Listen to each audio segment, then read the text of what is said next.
see the shadows whisper and the old house grows. Dwight David Eisenhower's life was the perfect example of the American dream, starting from humble beginnings, serving his country without fail, and always putting duty above all else. He was a true product of America's heartland, a place where people learned to be tough and work hard. Born in 1890 in Denison, Texas, and raised in Abilene, Kansas, Eisenhower grew up in a working-class family where being disciplined and working hard were taught early on. His parents taught their kids that ambition and good values were the most important things in life. He was one of 7 brothers in a competitive home. Everyone was expected to do their part, which helped shape the young Ike's never-ending curiosity, a nickname that stuck with him his whole life. But it was his love for military history and leadership that made him stand out. He read tons of books about big strategies, studying the successes and failures of history's greatest commanders. After graduating from West Point in 1915, a famous class nicknamed the class the stars fell on, Eisenhower started a military career that would last over 4 decades. His leadership skills were already clear to his classmates. Even though World War I ended before he could fight, which was a personal disappointment, he gained important organizational experience by leading tank training units and working with new military technology. During the long years between the wars, Ike mastered the skill that would define his career, managing complicated operations and the strong personalities in charge of them. Before World War I, Eisenhower served during the Mexican expedition from 1916 to 1917, America's response to Pancho Villa's cross-border raids. Though frustrated he couldn't go to the front, his assignment proved formative. He was tasked with training troops and experimenting with early armored vehicles. They were clunky, unstable machines, but in them, Eisenhower saw the future of mechanized warfare. Managing supplies and personnel for this new technology honed his exceptional logistical talents. It reinforced a core belief in meticulous preparation and modernization, fundamental lessons that would prove indispensable decades later. A different test came in 1932. Deep in the Great Depression, thousands of desperate WU veterans, the Bonus Army, marched on Washington, D.C., demanding early payment of bonuses promised for their service. The protest escalated into a tense standoff. Eisenhower, then a major serving under the imperious General Douglas MacArthur, was present when federal troops were ordered to forcibly disperse the veterans with cavalry and tear gas. While MacArthur embraced the mission, Eisenhower was deeply troubled. He privately advised his superior that using the army against its own veterans was a grave mistake, one that would be politically and morally damaging. Bound by duty, he couldn't override the order, but the shameful spectacle left an indelible mark, teaching him a painful lesson about the profound responsibility of leadership and the delicate balance between military power and civilian needs. Eisenhower's true genius showed up during World War II. As the top Allied commander in Europe, he was in charge of bringing together different countries to work under one plan. His job wasn't just to plan battles, it was to handle the big personalities of some of the most famous generals in history. Douglas MacArthur, George Patton, Bernard Montgomery, each one was smart, wanted to succeed, and was known for being difficult. Eisenhower's calm way, his political smarts, and his ability to settle arguments kept the alliance from falling apart. He put up with Patton's outbursts when others would have fired him. He calmed Montgomery's pride when the British general wanted more glory. And he handled the different political pressures from Roosevelt and Churchill. Without Ike's diplomatic skills, the D-Day invasion might never have happened with such a clear purpose. Thanks to his leadership, the Allied forces won in Europe. After the war, the man who led the Allies to victory in Europe went from military hero to political leader. Riding a wave of huge popularity, Dwight D. Eisenhower became the 34th president, serving from 1953 to 1961. He was seen as a figure of stability during the tense early years of the Cold War. One of his greatest domestic achievements was creating the interstate highway system. This was inspired by a tiring military convoy across America in 1919 and his observations of Germany's Autobahn. He imagined a system that would serve regular people but also act as a key route for national defense. The Federal Aid Highway Act of 1956 changed America's roads, boosting the economy and connecting communities for decades. But as his presidency ended, the career soldier had one final, very important message. In his 1961 farewell address, he gave a warning that came from his special viewpoint, a warning against the very group he had dedicated his life to, the military-industrial complex.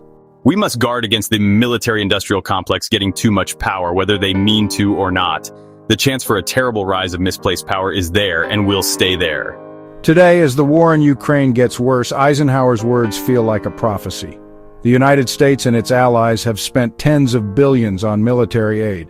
Every missile, artillery shell, or armored vehicle sent overseas is replaced through profitable deals with huge defense companies like Lockheed Martin, Raytheon, and Northrop Grumman. Eisenhower's legacy isn't just history, it's a plan to keep America safe and whole. His greatest gift was his final warning: never let war become so profitable that peace becomes unwanted. In April 1961, the Bay of Pigs invasion failed terribly. Kennedy felt embarrassed. It was his first big foreign policy move, and it fell apart in less than 3 days. The losses were high, the plan was exposed, and this made the United States look weak to Castro and the Soviets. Kennedy realized he had trusted the CIA's promises too much and hadn't asked for a strong enough military review. That's when he called Eisenhower, who was retired in Gettysburg, Pennsylvania. The meeting, April 22, 1961. Kennedy invited Eisenhower to Camp David for lunch. Kennedy, still shaken, asked directly, "Where did I go wrong?" Eisenhower's advice was sharp and military-minded. Use a clear chain of command. Ike told Kennedy to demand that all military operations go through the Joint Chiefs of Staff, not just the CIA. Don't go halfway. Eisenhower warned that if you're going to use military force, you must be ready to use enough force to win, not just a small effort. Demand accountability. He told Kennedy to question the planners himself, challenge their assumptions, and never accept vague promises. Separate politics from operations. Ike stressed that political image should not weaken military plans.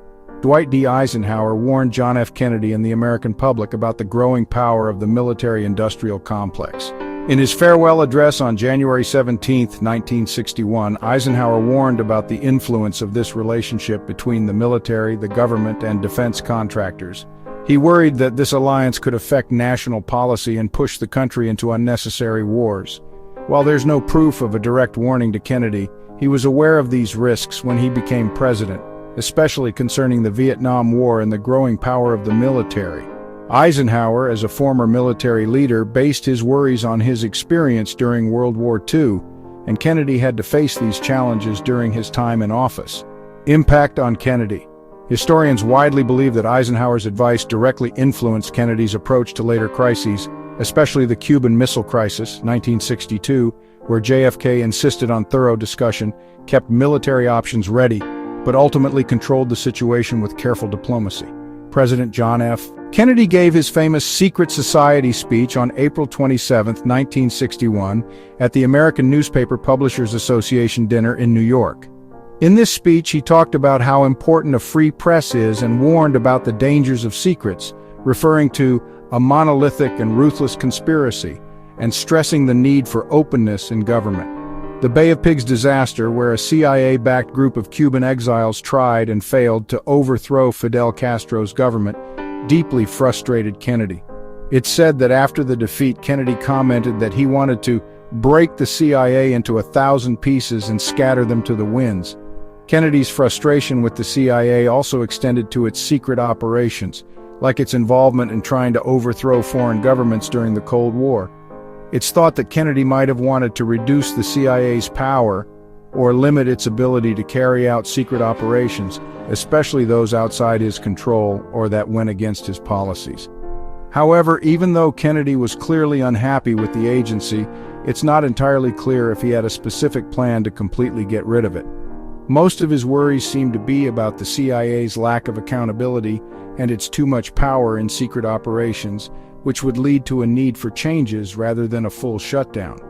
Kennedy's assassination in 1963 stopped any major changes he might have made regarding the CIA. Nevertheless, his distrust of the agency left a lasting mark on later presidencies. Kennedy was killed on November 22, 1963, in Dallas, Texas. He was shot while riding in a motorcade, ordered by the deep state and carried out by the CIA. His death marked a tragic turning point in American history. Kennedy himself had said earlier that Eisenhower gave me the best military advice I ever received. The deep state was terrified of President Eisenhower. In his 1961 farewell address, President Eisenhower warned about the growing power of the military-industrial complex, the close relationship between the military, defense contractors, and the government, which he feared could too much influence national policy. He warned that this unchecked power could threaten democracy and put profits or military goals before the public good. This marked the start of what we now call the deep state. However, they didn't dare to kill Eisenhower because he was a world hero, already old and with serious heart problems. Dwight D. Eisenhower died on March 28, 1969 at Walter Reed Army Medical Center in Washington, D.C. at 78 years old due to congestive heart failure. He had a history of heart attacks and poor health since the 1950s. Instead, they focused their attention on the rise of new leadership, younger and more progressive, who, under Eisenhower's guidance, recognized the growing threat. During his presidency, John F. Kennedy appointed his brother Robert F. Kennedy as Attorney General and launched a strong campaign to break up the mafia, effectively ending the unofficial deal it thought it had with the deep state. Robert F. Kennedy was killed in Los Angeles, California on June 5, 1968, just 4 years, 6 months, and 14 days after his brother, John F. Kennedy, was killed. At that time, Robert Kennedy was running for President of the United States, actively campaigning for the Democratic nomination. His campaign had been gaining a lot of support, especially among young voters and minority groups. 31 years, 1 month, and 10 days later, John F. Kennedy Jr., son of President John F. Kennedy, tragically died on July 16, 1999, when the small plane he was flying crashed into the Atlantic Ocean near Martha's Vineyard, Massachusetts. He was with his wife, Carolyn Bessette Kennedy, and her sister, Lauren Bessette, who also died in the crash. What happened to John F. Kennedy's wife, Jackie? She was right next to her husband when he was killed and witnessed the horror unfolding before her eyes. Jacqueline Kennedy never publicly said she feared the deep state, but in private talks she showed deep suspicions about the forces behind her husband's assassination.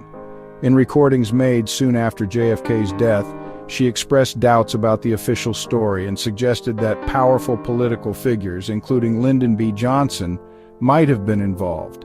Although she never used the term deep state, her worries suggest she believed that hidden forces influenced American politics. Despite these fears, she remained publicly silent, focusing on protecting her children and keeping her husband's legacy alive. The idea of the deep state, a network of unelected bureaucrats and power brokers working behind the scenes, has become harder and harder to ignore. It's believed that these people, without being answerable to the public, influence government policies, control what's said in the media, and manipulate financial groups to serve hidden agendas. As public trust in traditional institutions weakens, more people are wondering if elected leaders are truly in control. The growing popularity of the term deep state, especially among some political conservatives, shows a wider awakening to the possibility that democracy is being undermined by forces the people never elected. Deep down, this isn't just about politics. It's a basic question about who really governs and if the will of the people is being quietly ignored.